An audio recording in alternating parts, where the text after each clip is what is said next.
Welcome to my channel Mission HTET PGT Physics Exam. Question number 7.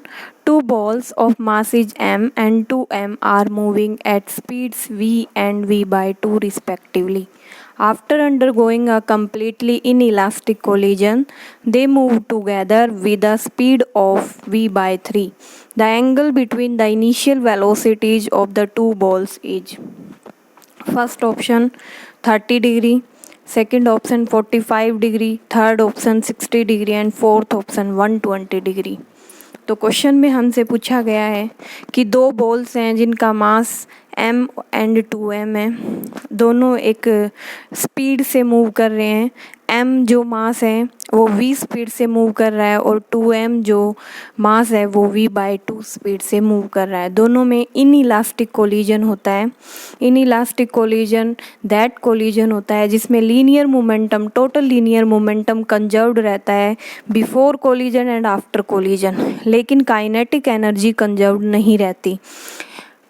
और inelastic collision के बाद दोनों किस स्पीड से मूव करते हैं, v बाई 3 की स्पीड से। तो हमें एंगल बताना है कि स्टार्टिंग में जब m मास और 2m मास जब एक दूसरे से कोलाइड करते तो उनके बीच का जो एंगल है वो कितना था। तो चलिए शुरुआत करते हैं। मान लीजिए डायग्राम देख सकते हैं, जैसे कि एक छोटा मास है m, वो v स्पीड से मूव करता है और 2m जो मास है वो v बाई 2 की स्पीड से मूव करता है। मान लीजिए वो x एक्सिस हॉरिजॉन्टल के साथ थीटा एंड फाई एंगल बना रहे हैं, ठीक है। तो after collision m and 2m की स्पीड से जाते हैं v बाई 3। तो हमें यहाँ पर कंजर्वेशन ऑफ लीनियर मोमेंटम लगाना है along x axis and along y axis. जब मैं conservation of linear momentum along x axis लगाऊंगी तो हमें वेलोसिटी के जो कंपोनेंट्स है वो एक्स एक्सिस के अलोंग रिजोल्व करने हैं। तो यहाँ पर जो थीटा जो एंगल है वो m मास बना रहा है किसके साथ, एक्स एक्सिस के साथ। तो यहाँ पर v वेलोसिटी का जो कंपोनेंट होगा v cos थीटा। तो यहाँ पर जब conservation of linear momentum along x axis लगेगा तो हमें इक्वेशन मिल जाएगी mv cos theta plus 2m into velocity v by 2 cos phi is equal to, यहाँ पर टोटल मास हो जाएगा m प्लस 2m, क्योंकि दोनों एक ही वेलोसिटी से मूव करेंगे, दैट इज v बाई 3। तो यहाँ से 3m इंटू v बाई 3। तो हमें यहाँ पर इक्वेशन मिल जाएगी cos theta plus cos phi is equal to 1।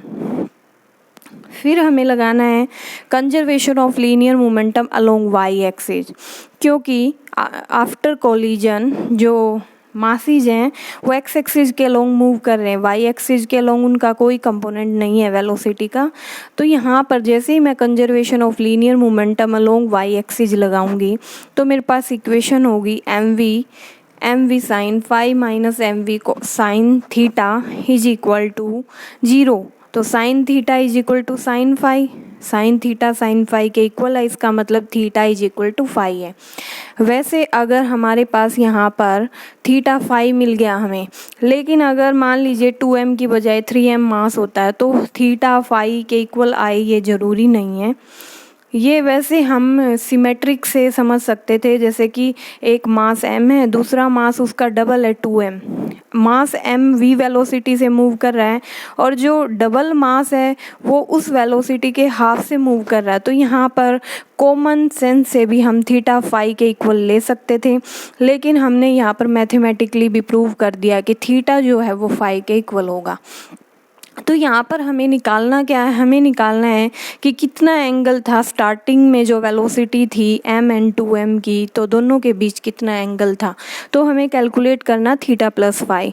जैसे ही मैं theta is equal to phi put करती हूँ इक्वेशन नंबर 1 में तो हमें मिल जाता है 2 cos theta is equal to 1 और थीटा हमारे पास 60 डिग्री आ जाता है। जब थीटा 60 है तो फाई एंगल भी 60 डिग्री होगा, तो थीटा प्लस फाई कितना आ गया 120 डिग्री। तो ऑप्शन 4 हमारा ठीक हो जाता है।